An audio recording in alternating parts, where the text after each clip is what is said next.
bent double, like old beggars under sacks, knock-kneed, coughing like hags we cursed through sludge, till on the haunting flares we turned our backs, and towards our distant rest began to trudge. Men marched asleep. Many had lost their boots but limped on bloodshod. All went lame, all blind, drunk with fatigue, deaf even to the hoots of disappointed shells that dropped behind. Gas! Gas, quick boys! An ecstasy of fumbling, fitting the clumsy helmets just in time.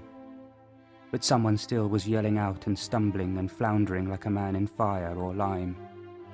Dim through the misty panes and thick green light, as under a green sea, I saw him drowning. In all my dreams, before my helpless sight, he plunges at me, guttering, choking, drowning. If in some smothering dreams you too could pace behind the wagon that we flung him in, and watch the white eyes writhing in his face, his hanging face, like a devil's sick of sin. If you could hear, at every jolt, the blood come gargling from the froth-corrupted lungs, obscene as cancer, bitter as the cud of vile, incurable sores on innocent tongues.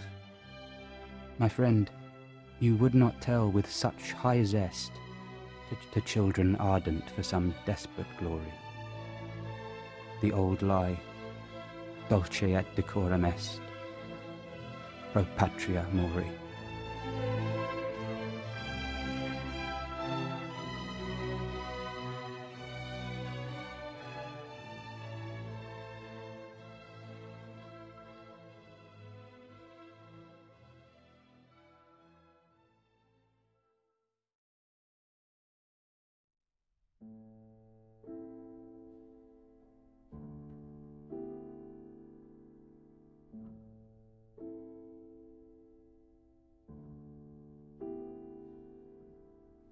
In all my dreams, before my helpless sight, he plunges at me, guttering, choking, drowning.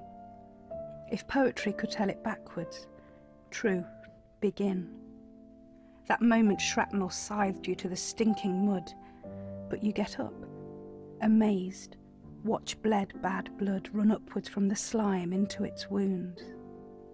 See lines and lines of British boys rewind back to their trenches, kiss the photographs from home. Mothers, sweethearts, sisters, younger brothers, not entering the story now, to die and die and die. Dulce, no.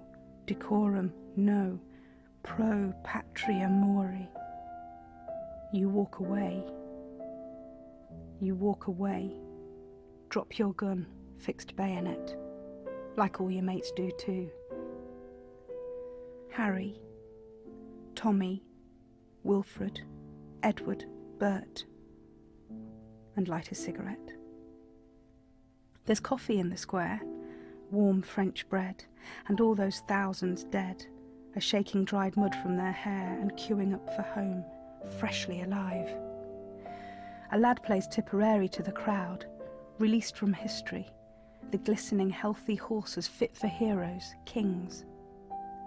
You lean against a wall, your several million lives still possible, and crammed with love, work, children, talent, English beer, good food. You see the poet took away his pocketbook and smile. If poetry could truly tell it backwards, then it would.